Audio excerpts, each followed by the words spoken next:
다섯 번째 시간이네요. 오늘 본문은 계시록 1장 10절부터 마지막 20절까지 보겠습니다. 오늘 말씀의 제목은 교회의 머리가 되신 예수 그리스도. 이미 말씀드린 것처럼 사도 요한은 지금 에게해 안에 있는 작은 이 반모라고 하는 섬에 유배되어 있습니다.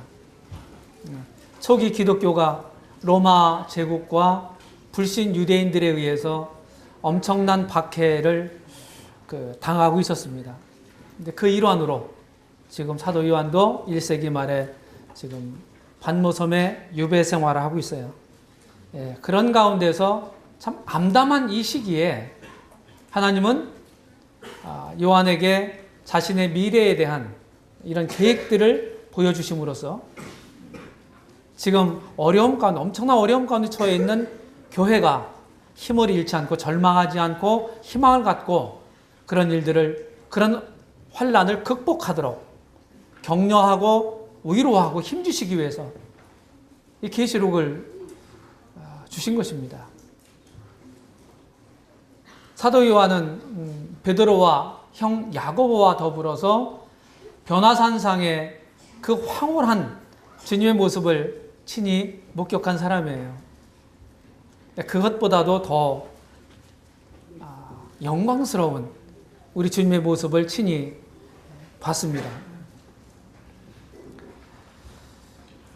사실은 사도 요한은 에베소에서 자기의 사역을 감당하고 있었는데 이제 거기를 훌쩍 떠나왔잖아요.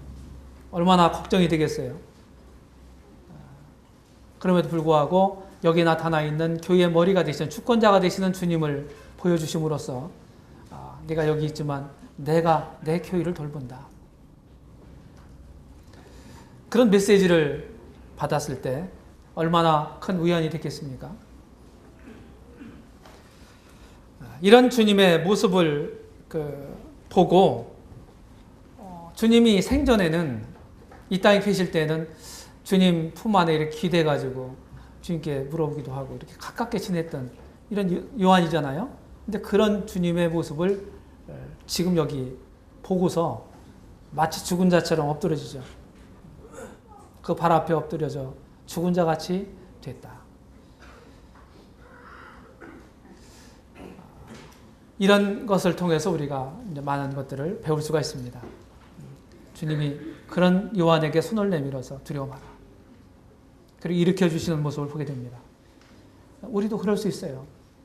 지금 여러 가지 어려움과 절망과 희망, 어려움, 이 환난과 이런 가운데 있다 할지라도 주님이 참된 우리의 위로가 되십니다.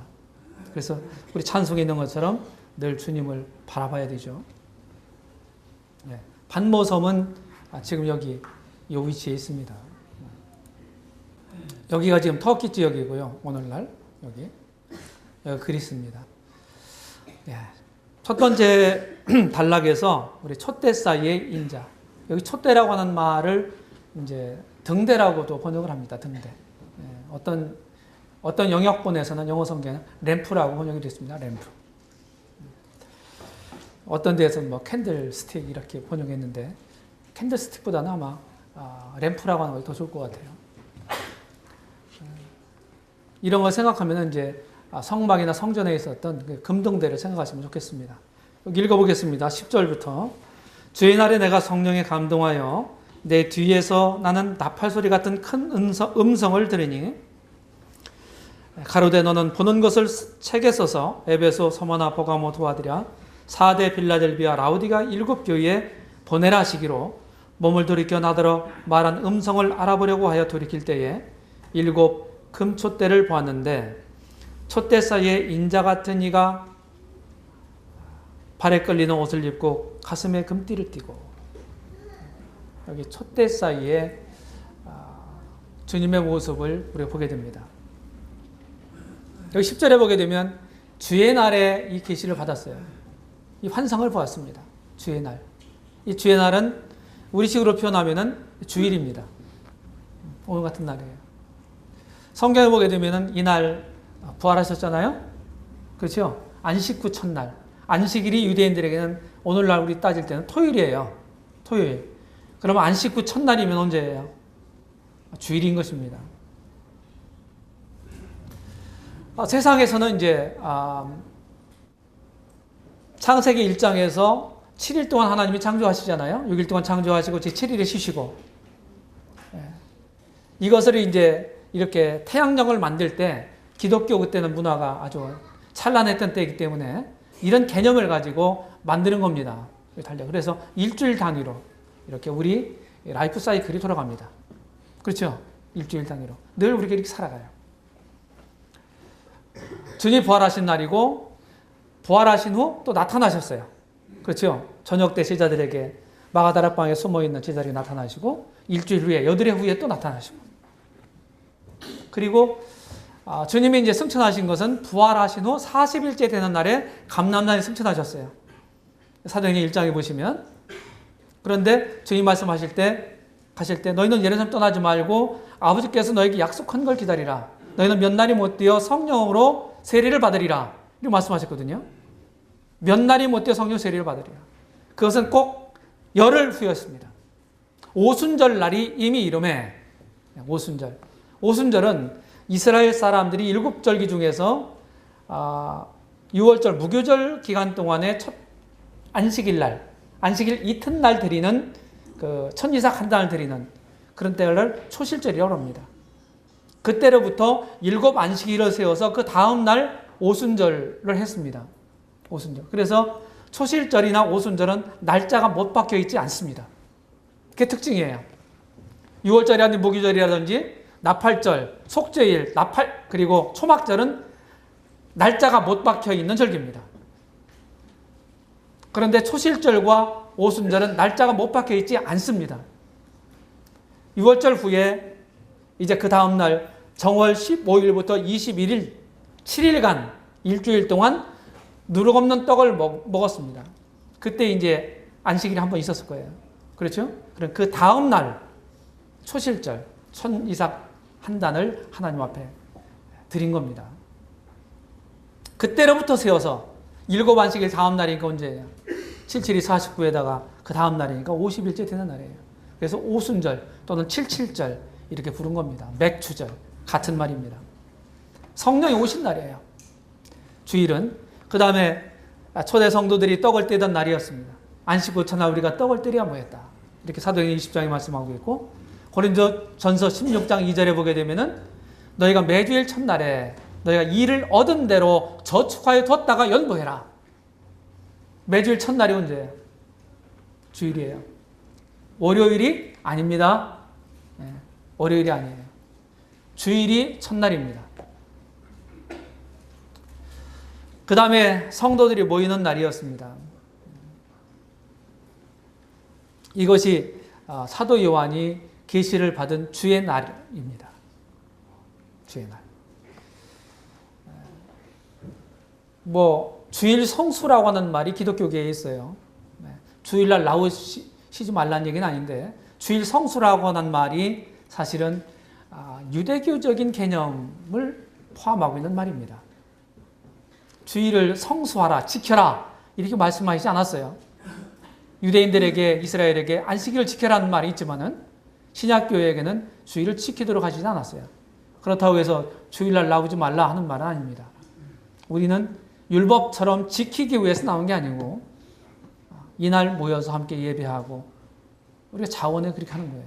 그리고 우리 삶의 패턴이 사회적 삶의 패턴이 이렇게 돼 있기 때문에 아주 용이한 것입니다.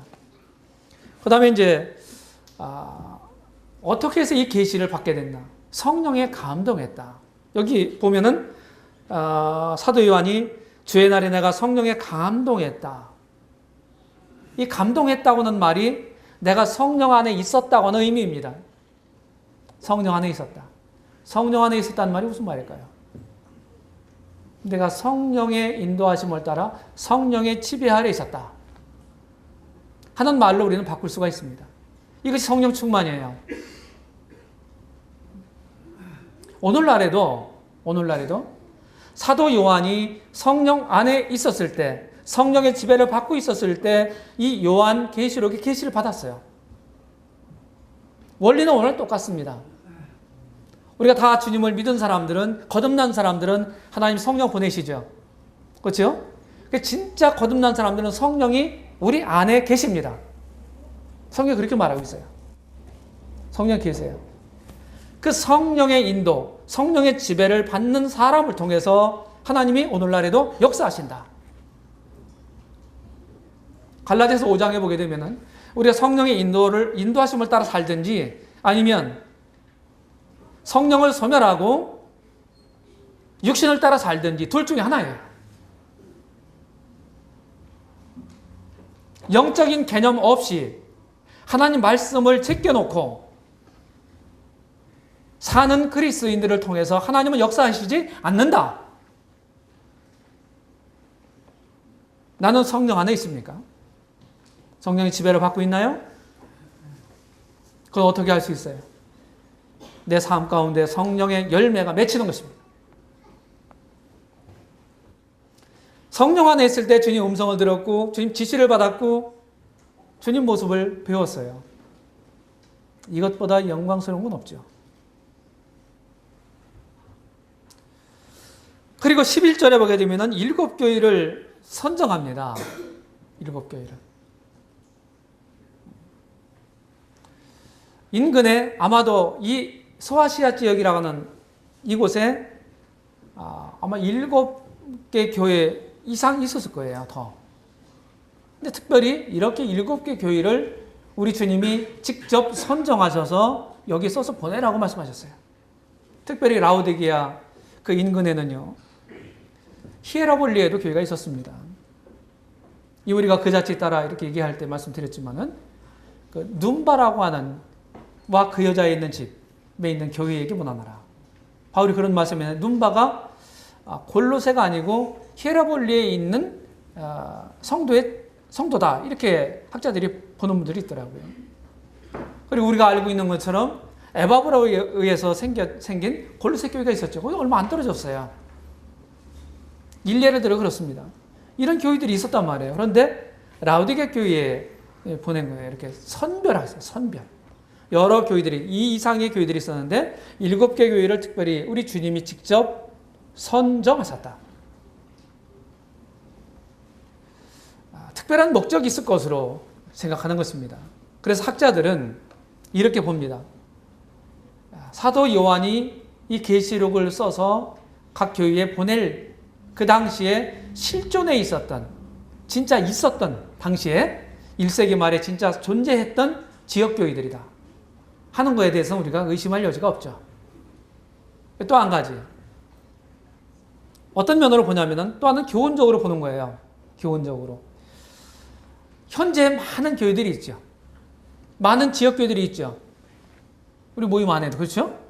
그런데 각 지역교회들이 여기 7개 교회의 어떤 면들을 가지고 있다는 거예요. 어떤 면들을. 그래서 7개 교회, 여기 기록된 7개 교회의 거울을 통해서 우리들이 어떤 모습을 닮아 있나, 어떤 모습이 부족한가, 이런 것들을 우리가 볼 수 있다고 하는 것은 큰 교훈입니다. 또 하나는 7개 교회가 계속해서 교회 역사를, 2000년 이상의 교회 역사를 그대로 보여주고 있다. 이렇게, 그래서 이 교회 역사를 예표하고 있다. 이렇게 또 보는 학자들이 있습니다. 그래서 이런 면에서 다각도로 이제 마음에 두시고 가시면 좋겠습니다. 지금 지금 예언적으로 7개 교회를 교회사적으로 이렇게 보는 이런 것들이 이 표에 나와 있습니다. 에베소 교회는 1세기 사도시대에 해당되고요. 서원학교회는 2, 3세기 사도들이 죽은 다음에 사도들의 제자들이 이렇게 리더로 있을 때, 그걸 속사도시대 또는 교부시대라고 합니다. 이 기간을 가리키고, 버가모 교회는 콘스탄틴이 기독교를 공인한 후부터 공식적으로 그레고리 1세가 공식적으로 교황에 즉위할 때, 그게 주후 590년이거든요. 그때까지 잡는 겁니다. 국교 시대예요. 로마 제국의 국교가 기독교가 되는 거죠. 정교, 정치와 교회가 연합되는 시기입니다. 그러면서 굉장히 세속화되고 부패되는 이제 빌미를 갖게 된 겁니다. 그 다음에 그대로 교황 제도가 세워진 다음에 이제 종교개혁이 일어날 때까지, 그때는 이제 캐톨릭 시대예요. 두 아들의 교회에 속합니다. 그 다음에 종교개혁 일어났죠. 1517년 이후에. 그래서 16세기, 17세기 개혁 시대, 개혁교회 시대를 가리키는 거고, 4대 교회가 그걸 가리킵니다. 그 다음에 1700년, 1800년대에 빌라델피아 교회의 시대가 생기는데, 이때는 선교 시대예요. 굉장히 복음이 부흥하던 시기입니다. 뭐 영국에서 조지 휘필드라든지 또 존 웨슬리라든지 1700년대, 미국에는 조나단 에드워드라든지 이런 분들이 굉장히 왕성하게 복음 전해요. 1800년대는요, 우리 브래들리를 비롯해서 뭐 스펄전, 찰스 피니, 뭐 많은 D.L. 무디라든지 이런 많은 일꾼들이 일어납니다. 그래가지고 굉장히 이제 복음의 황금기를 누리죠. 이것이 빌라델피아 교회가 예표하는 그런 교회 시대입니다. 그 다음에 이제 라우디게 교회는 마지막 시대에 오늘날에 이런 교회를 가리키고 있다고 봅니다. 미지근하잖아요. 주님이 교회 머리가 된 주님이 문 밖에 서 계시잖아요. 민주적인 교회, 그리고 열정이 사라진 교회, 형식만 남아있는 교회, 이런 교회를 가리키는 거죠. 이제 촛대사의 인재를 보겠습니다. 어느 분이 이제 그림을 그렸는데 이렇게 7개 촛대사이에 주님이 하얀 세마포옷을 입고 얼굴은 해처럼 비치고 힘 있는 해처럼 비치고 입에서는 날선, 양쪽에 날선 검이 나오고 이런 주님의 모습이 나와요. 7 금촛대라고 하는 말이 무슨 말일까요? 이것은 20절에 보게 되면은 7 교회를 가리켜요. 7 금촛대. 여기 촛대는 교회를 가리키는 겁니다.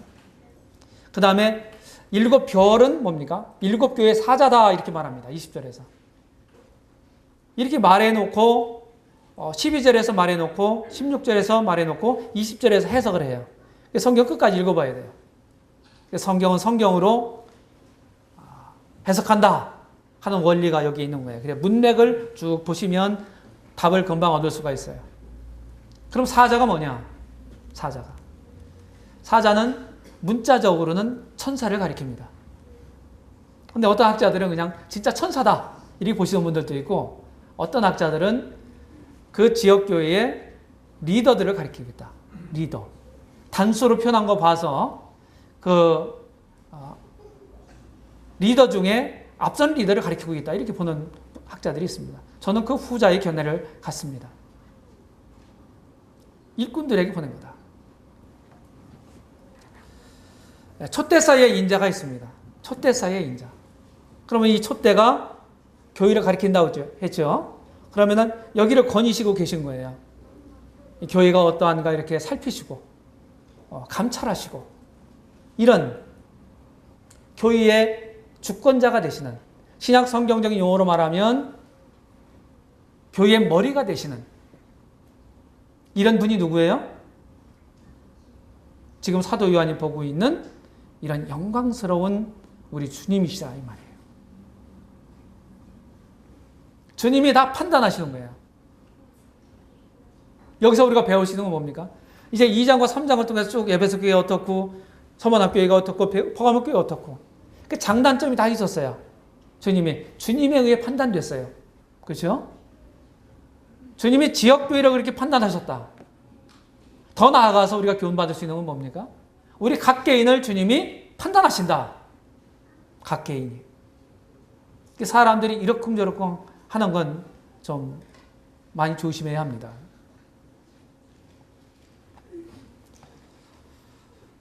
그 다음에 두 번째 단락에서 13절 그 후반절 읽었죠? 14절부터 읽어보시면 그 머리와 털의 희기가 흰 양털 같고 눈 같으며 그의 눈은 불꽃 같고 그의 발은 풀무에 단련된 빛난 주석 같고 그의 음성은 많은 물소리와 같으며 그의 오른손에 7 별이 있고 그 입에서 좌우에 날선 검이 나오고 그 얼굴은 해가 힘있게 비치는 것 같더라. 주님이 당신을 이렇게 나타내셨어요. 사도 요한에게. 사도 요한이 본대로 지금 이렇게 기록하고 있는 것입니다. 주님이 계시가 됐어요. 그래서 여기서 우리가 알 수 있는 건요, 말할 수 있는 건 우리는 하나님이 계시하신 만큼만 알 수 있다. 더 이상 알 수 없는 거예요. 성경에 나타나 있는 하나님의 모습을 찾아봐야 돼요. 우리 상상하지 말고 하나님이 이럴 거야, 이런 분이실 거야. 하나님을 경외하고 하나님 믿는 사람들도요, 우리들도, 성경을 가지고 있는 우리들도 어떤 오류에 빠질 수 있냐면요, 자기 나름대로의 하나님을 만드는 거예요. 하나님 붙잡고 있어요. 그게 뭡니까? 그게 종교 논리거든요. 하나님을 잃어버린 사람들이 어렴풋이 신적인 존재를 인식했어요. 인식하고 있었어요. 그래서 자기 나름대로의 신을 만들었습니다. 다시 말해서 복음 전할 때 제가 그런 말 쓰는데, 가공된 하나님을 만든 거예요. 사람들이. 그리고 그걸 숭배하는 것입니다. 그게 종교예요. 기독교 안에 있는 우리들도 그럴 수 있어요. 그래서 성경에 나타나는 하나님은 어떤 분인가? 우리는 초점이 하나님은 사랑이시고 은혜로우시고 자비로우시고 노하기 더디하시고 그런 하나님만을 강조해요. 물론 신약에 그런 하나님을 강조했습니다. 근데 그런 하나님만은 아니죠.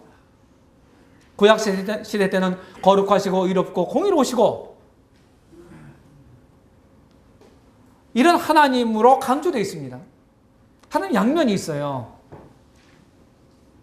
그래서 우리가 내가 잘못해놓고 하나님은 자비의 하나님이셔, 은혜로우시어, 그러니까 이 죄가 죄되지 않아. 범죄한 사람이 그런 생각을 하고 있는 것은 잘못된 생각이에요. 분명한 죄를 졌으면 의롭고 거룩하고 공의로우신 하나님 앞에 두려워 떨면서 하나님 앞에 진심으로 자백해야 옳은 것이지. 그럴 때 하나님 자비가 임하는 거지. 은혜가 임하는 거지. 우리 항상 내 편의 위주로만 하나님 생각하는 거예요. 이것이 우리 경건한 삶에, 경건 생활에 굉장히 치명적인 잘못을 가져다 줍니다. 우리는 계시된 만큼만 할 수 있다. 뭐든지. 성경으로 말할 수가 있어야 돼요. 그래서 성경을 배울 이유가 여기 있는 겁니다. 종말에 대한 얘기도 마찬가지예요. 교회에 대한 얘기도 마찬가지예요. 구원에 대한 것도 마찬가지예요. 하나님에 대한 것도 마찬가지입니다. 성경에 나타나 있는 만큼만. 여기 인자, 우리 주님의 모습을 잘 그리고 있는데 발에까지 끌리는 옷을 입었어요. 당시에는 아주 귀인들이 그렇게 긴 옷을 입고 다녔다고 합니다. 심판자로서의 권위를 의미합니다. 가슴에 금띠를 있어요. 금띠. 공의와 성실로 다스릴 것입니다. 흰 머리털. 머리가 이제 하얗면 어떻게 했습니까? 자, 인생을 좀 많이 살았다. 그런 표 아니에요? 물론 저도 머리가 하얗지만 아직 많이 살았다고 할 수는 없어요. 머리가 양털과 같았다고 그랬어요. 우리 주님의 성숙하심과 성결하심을 의미하죠. 불꽃 같은 눈, 통찰력, 그러니까 전지하심. 그분 눈앞에 아무것도 감출 것이 없어요. 빛난 주석과 같다. 주석은 놋이에요. 쉽게 얘기하면 놋. 성경에 이제 여러 가지 금속이 나오거든요. 금이나 은이나 놋이나 이런 것들이 나오는데 성막에도 이런 세 가지 이 금속이 많이 사용됐습니다. 금은 신성을, 은은 구속을, 그리고 놋은 심판을 상징한다. 이렇게 봅니다. 그래서 심판 행한 대로 갚아주시겠다. 이렇게 말씀하시고 많은 물소리 같은 음성이라고 했어요. 물소리. 많은 물소리. 아주 힘찬 그런 것들은 우리 주님이 얼마나 오염스러운 분이신가. 그래서 그분 앞에서 우리가 태연하게 있으면 안 되겠죠. 두렵고 떨리는 마음. 그게 뭐예요? 그게 경건한 마음이에요. 오른손에 7별을 잡으셨어요. 뭡니까 그게? 지역교회 일꾼들을 하나님이 주관하신다. 우리 주님이 주관하신다 하는 의미이죠. 입에서 나오는 좌우의 날선 검이 뭡니까? 양날칼. 히브리서 기자에 의하면 히브리서 4장 12절에서 하나님 말씀은 뭐라고 얘기해요? 하나님 말씀은 살았고 운동력이 있어 좌우의 날선 어떤 검보다도 더 예리하다. 이런 표현을 썼죠. 하나님 말씀을 좌우의 날선 검으로 비유했습니다. 이 표현은 입에서 주님의 입에서 하나님 말씀이 나온다는 거예요. 하나님 말씀. 태양 같은 얼굴은 주님의 영광을 가리키는 말입니다. 이렇게 우리가 정리할 수가 있어요. 다니엘서 10장에 보게 되면은 사도 요한이 히데겔이라는 강가에서 주님의 그런 모습을 봐요. 주님의 모습. 계시록 1장에 요한이 본 주님의 모습과 매우 흡사합니다. 다니엘 10장에는 인자라고는 말이 없어요. 그래서 여러 정황으로 볼 때 주님을 봤다 다니엘이 그렇게 분별합니다.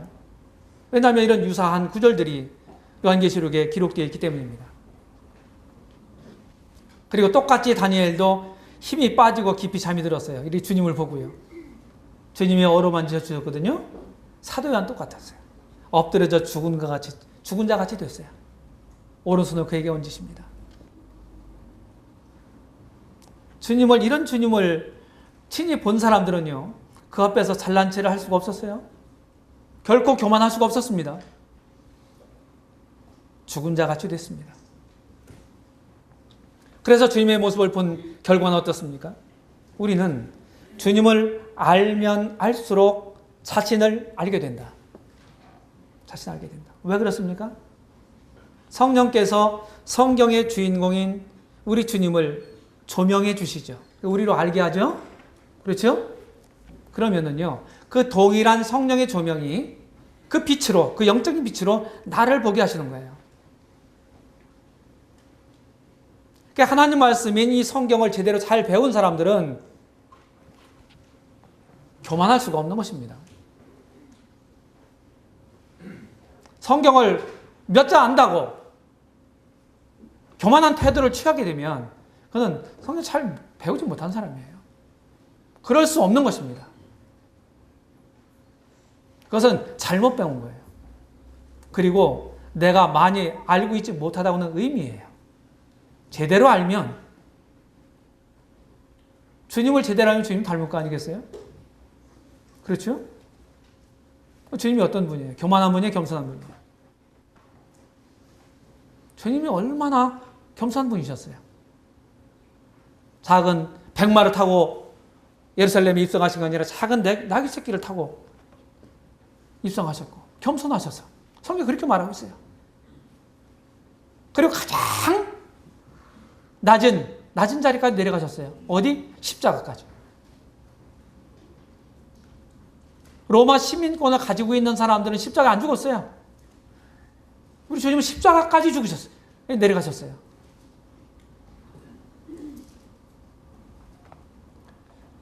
우리 최상의, 겸손에 있어서 최상의 본입니다. 그래서 주님을 만나게 되면 나 자신은 밝은 태양 아래 촛불과도 같은 거예요. 하나님 앞에서 내가 자랑할 게 있나요? 자랑할 거 없어요. 그러므로 주님을 뵌 사람은 절대 교만할 수가 없다. 제가 늘 그런 말씀 드리지 않습니까? 저도 완벽하다는 얘기는 아니에요. 하나님 말씀을 통해 이런 것을 깨달았을 때 결코 자랑할 것이 아무것도 없더라. 그리고 마치 오늘 시편 116편에 있는 것처럼 하나님의 모든 은혜를 받은 사람이잖아요. 어떻게 그 은혜에 보답할고 하는 심정을 가지고 살아가는 것이 구원받은 사람들의 합당한 마음가짐이에요. 그렇잖아요. 뭘 나한테 더 주고 더 복을 주시고 내 삶을 더 막 풍요롭게 하고 이런 데 목적을 두고 우리가 신앙생활을 한다면 그것은 목적이 잘못된 겁니다. 물론 최선의 길로 우리 주님은 우리 삶을 인도하실 거예요. 거기 믿어 의심치 않아요. 그럼에도 불구하고 그런 것들을 얻기 위한 목적으로 주님을 섬긴다면 그건 동기부터 잘못된 거예요. 목적 잘못된 거예요. 은혜를 받은 사람들이 그 은혜를 어떻게 갚을 것인가 하는 마음가짐을 가지고 살아가야 합당한 거지. 그래서 깊이 구속의 은혜에 젖을 수만 있다면 우리는 주님이 진짜 기뻐하시는 사람들이 될 수 있다고 생각합니다. 고린도전서 4장 7절에서 내게 있는 것 중에 내가 받지 아니한 것이 뭐냐? 생각해 보세요. 뭐 가지고 있습니까? 형제자매님들이. 그 가지고 있는 것이 어떤 다른 사람들로부터 받지 아니한 것, 내가 스스로 창안해내고 창조해낸 것이 있다고 한번 생각해 보세요. 저 같은 경우는 아무것도 없더라고요. 그 다음 뭐라고 합니까? 사도 바울이. 받았은즉 어찌하여 받지 아니한 것 같이 자랑하느냐? 고린도 성도들을 향해서 사도 바울이 이 얘기하는 거예요. 오늘날 우리들에게 하시는 말씀입니다. 다 받은 것이기 때문에 감사해야 되고 주신 그분께 감사해야 되고 하나님이 나에게 은혜로 주시는 그런 것들을 그 도구로 사용된 통로가 된 그런 믿음의 사람들에게 감사해야 되고 그렇잖아요? 우리가 이런 태도를 버리게 되면 그때부터 망조의 길로 가는 것입니다. 자, 이사야 선지자를 보세요. 이사야서 6장 5절에 보게 되면 영광스러운 보좌를 봤어요. 하나님 보좌를. 보자마자 이사야가 어떤 고백을 합니까? 화로다 나여 망하게 되었도다. 나는 입술이 부정한 사람 같아서 이렇게 고백합니다. 그 이전에요. 이사야가 불신 이스라엘 우상 숭배에 빠져있는 이스라엘 하나님 말씀을 계속 전해도 그들이 귀를 열지 않고 듣지 않는 그런 이스라엘 사람들을 향해서 뭐라고 얘기합니까? 신랄하게 그들의 죄를 고발하고 책망합니다. 특별히 이사야서 1장 2절 3절 한번 읽어보십시오. 너희들 개되지만 또 못해. 짐승만 또 못한 존재들이야.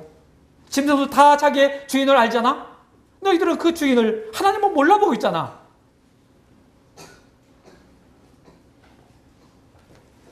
그런 이사야가 하나님의 그 영광을 봤을 때 다른 사람들의 허물을 보기 전에 자신을 보게 된 겁니다. 그럼 이런 고백을 하는 거예요. 화로다 나여 망하게 되었도다. 우리의 삶 속에서 이사야가 봤던 다니엘이 봤던 요한이 봤던 그 환상을 필요로 하는 것입니다. 다니엘도 그랬죠? 주님을 봤을 때 힘이 생긴 게 아니라 힘이 빠졌어요. 깊이 잠듭니다. 주님이 그를 어루만져 주세요. 사도 요한도 인자를 뵀을 때 쓰러져 죽은 자 같이 됩니다.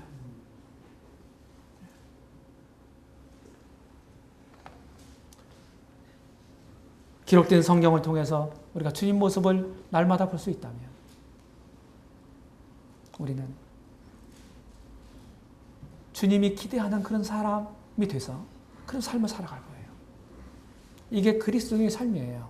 이 정상적인 것입니다. 자신을 계시하신 목적이 뭘까요? 두려워 말라는 거예요.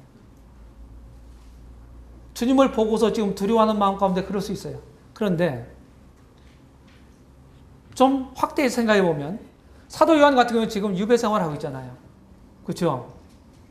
거기서 죽은 목숨이에요. 나갈 수가 없는 곳이었습니다. 반모섬은요. 환경 별로 안 좋았어요. 물도 별로 없었던 섬이었습니다.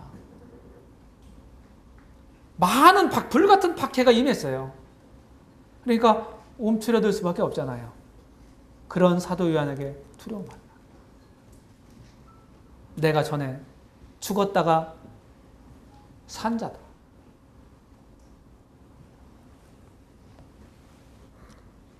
처음과 나중이신 분이라고 자신을 소개하잖아요. 이게 무슨 말이에요? 이건 하나님께만 붙일 수 있는 용어예요. 처음과 나중, 시작과 끝, 알파와 오메가 같은 의미입니다. 나는 산 자다. 히브리서 보게 되면 7장에 보게 되면 예수는 항상 살아계심으로. 자, 형제자매님들, 우리 형제자매님들은 어떤 주님을 믿고 계신가요? 어떤 주님을 바라보고 계세요? 어떤 주님을 붙잡고 계세요? 십자가에서 죽어버리고만 그런 무력한 그런 주님을 생각하십니까? 아니면 죽은 자 가운데서 부활하셔서 명실상부한 주권자로서의 위풍당당한 기풍을 가진 지금도 살아계신 이런 힘이 있는 부활의 주님을 붙잡고 계십니까? 누구예요?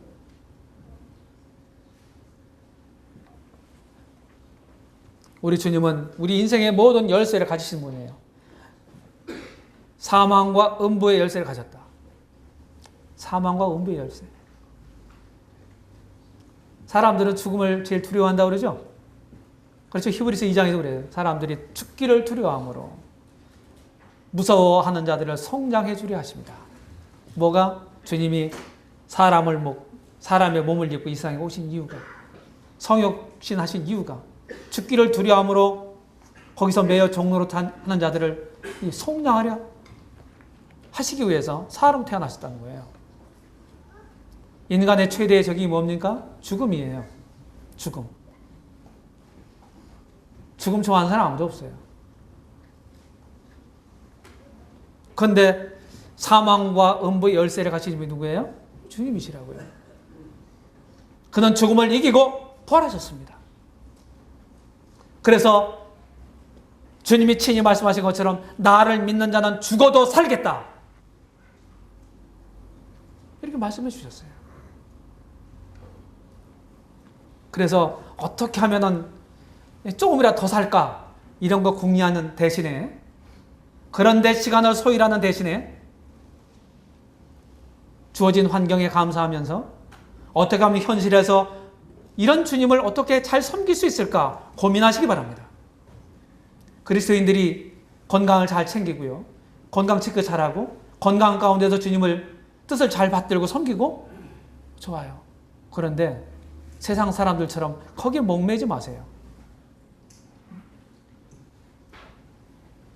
그냥 어떤 육신만 생각하면, 영적인 별로 소홀히 하면서 육신만 생각하는 그런 것들은 결코 바람직한 게 아닙니다.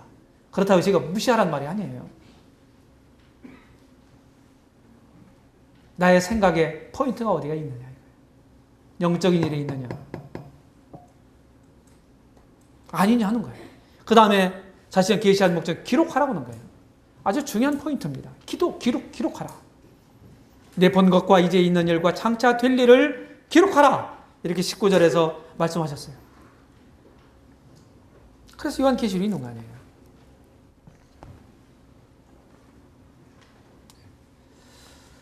세 번째 단락에서 19절, 20절에 보시면 그러므로 내 본 것과 이제 있는 일과 장차 될 일을 기록하라. 내 본 것은 내 오른손에 7별의 비밀과 7 금촛대라. 7별은 7 교회의 사자요 7 촛대는 7 교인이라.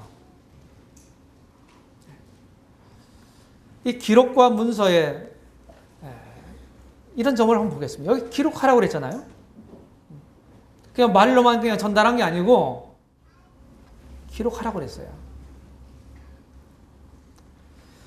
왜 기록이 중요한가요? 반영구적인 보존법입니다. 그렇죠?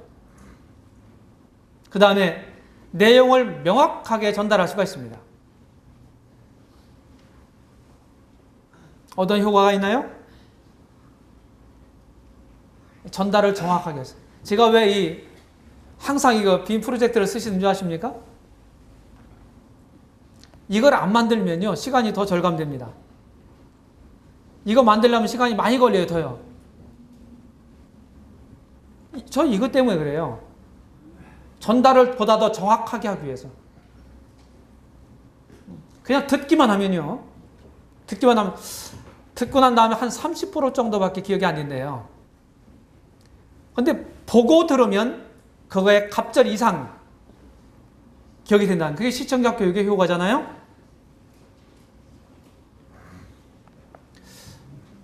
모르겠어요. 제가 설교학 같은 것도, 설교도 그런 것도 공부해 보면은요, 이 충실하게 준비하는 거 굉장히 중요합니다. 최선 다해서. 근데 전달하는 것도요, 잘 전달하는 것도 굉장히 중요해요. 전달력 중요합니다. 그래서 저는 항상 부족을 느껴요. 제가 말로도 보통 이상을 할 수 있습니다. 전달을. 근데 제가 굳이 이런 거 쓰는 것은 정확한 전달을 위해서입니다. 그래서 전달이 수월해요. 이런 표 같은 걸 보여주면서 그 일일이 다 하려면 1시간짜리예요. 이렇게 됩니다. 그러면 금방 감이 오잖아요. 그렇죠? 그리고 활용을 다양하게 할 수 있다. 문서로 기록해 놓으면 다양하게 할 수 있어요. 제가 몇 권의 책을 만들었는데 그 책이요, 제가 책을 쓰기 위해서 책을 만든 경우는 별로 없어요. 앞으로는 생길지 모르겠습니다. 거의 대부분 다 전했던 것들이에요. 전하고 가르치고 그랬던 거.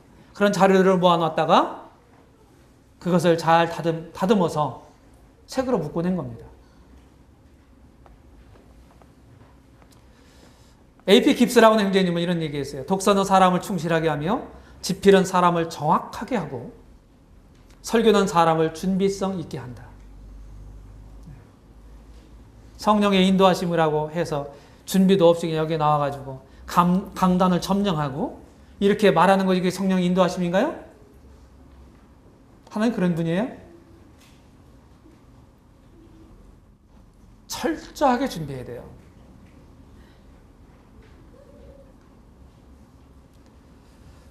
마태복음 13장 52절에서 천국의 제사진 서기관마다 마치 새것과 옛것을 그 곳간에서 내오는 집주인과 같으니라. 모든 말씀 전하는 메신저들은 마음에 담아주시기 바랍니다. 우리 주님이 하신 말씀이에요. 마태복음 13장 52절. 저 이걸 말씀 전하는, 가르치는 모토로 삼고 있습니다. 옛것과 새것을 다 정리해놔서 필요할 때마다 꺼내 쓸 수 있는 이런 준비를 여러분들이 차근차근 해놔야 합니다. 집필의 유익은 무엇입니까? 네. 자신이 발견되고 독서 태도가 신중해지고 관찰력이 배양되고 영적 민감성이 개발되고 사고력과 지각이 개발되고 집중력과 분석력이 생기고 정확성을 기하죠. 어떤 때는 단어 하나도 어떤 단어를 쓸까 궁리합니다.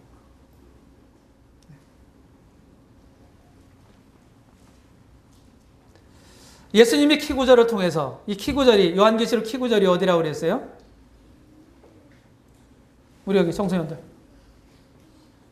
요한계시록의 키구절. 이미 다 얘기했어요.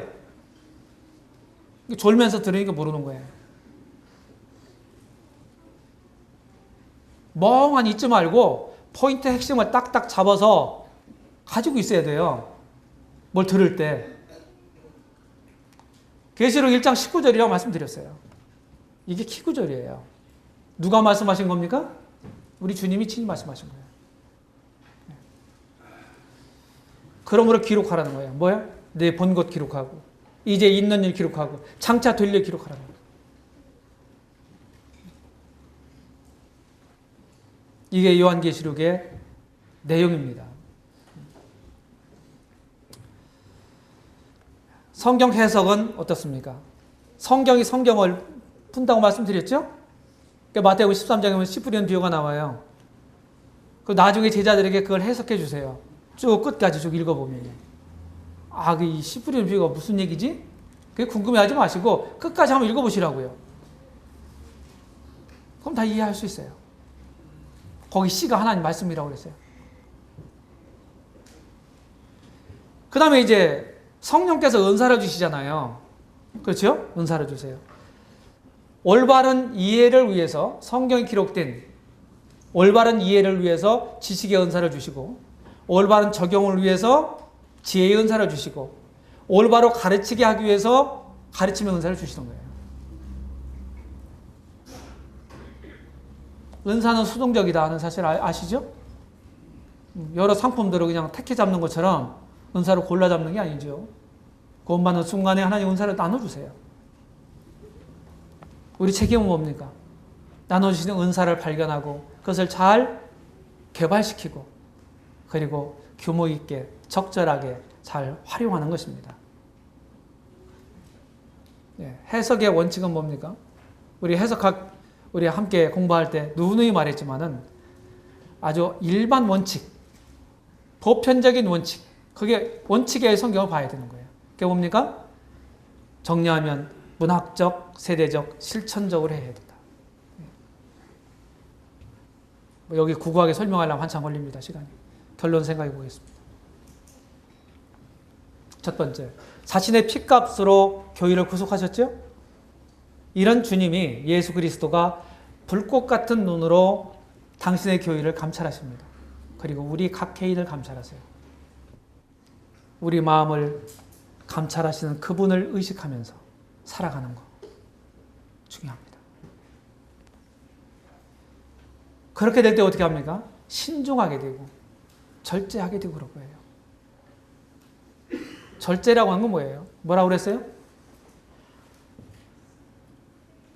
할 수 없는 걸 안 하는 게 절제가 아닙니다. 잘 들으세요. 할 수 없는 걸 안 하는 게 절제가 아니에요. 할 수 있는데 그리스도인의 빛을 위해서 주님의 영광을 위해서 그리스도인의 합당한 분행과 간증을 위해서 할 수 있는데도 안 하는 것을 절제라고 말하는 것입니다. 절제하고 계신가요? 그것이 나를 구속하신 주님이 웃으실 수 있는, 기뻐하실 수 있는 그런 일이에요. 결론 두 번째, 구속을 이루시고 승천하신 예수 그리스도는 명실상부한 주권자가 되셨습니다. 온 천하 만물을 다 다스리시는 분이 되셨어요. 그러므로 그 주권적 통치에 순응하며 즐거워야 돼요. 구원받았다는 게 뭔가요? 지옥 형벌로부터 면제받았다. 그것뿐만이 아니라 이런 명실상부한 주권자인 예수 그리스도, 그분의 통치를 즐겨받는, 그분의 뜻에 순응하는 그런 삶을 살아가는 것, 그것이 구원받았다는 얘기입니다. 왜 그렇게 살아야 되나요? 그게 내 행복이에요. 행복해지고 싶으신가요? 행복해지고 싶으세요? 그러면요, 주님을 믿고 구원받으세요.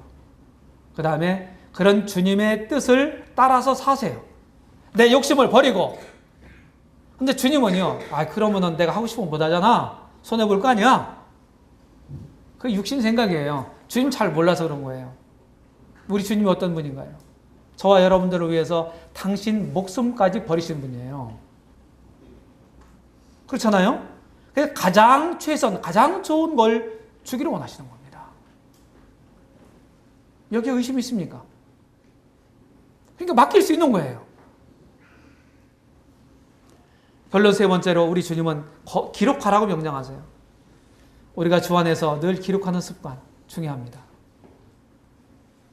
여기 집중해서 잘 들으시는 건 좋지만요, 연필을 들고 기록하세요. 기록하는 습관을 들이세요. 그게 집중하는 데도 도움이 됩니다. 훨씬 더. 듣고만 멍하니 있다 듣고 나갈 때 저기 나가면은 다 반납하거든요. 훨씬 더 영적 유익을 가져올 거예요. 저는 특별히 이제 기록물, 이 책들을 통해서 많은 도움을 받은 사람이기 때문에 이 필요성은 압니다. 그래서 제가 되도록이면 기록을 남기려고 노력을 합니다. 우리 형제님들도 그렇게 하시기 바랍니다. 오늘 주보에 보니까 제가 설교계획이 안 올라갔더라고요. 제가 보냈어요. 금요일 날 조금 늦게 보냈습니다. 제가 이제 그 수요일 날 강습회 끝나고 또 그 집회했잖아요, 저녁에. 그리고서 그 다음날 목요일 날 책상 머리에 앉았습니다. 하루 종일 씨름했는데 집중이 안 되는 거예요.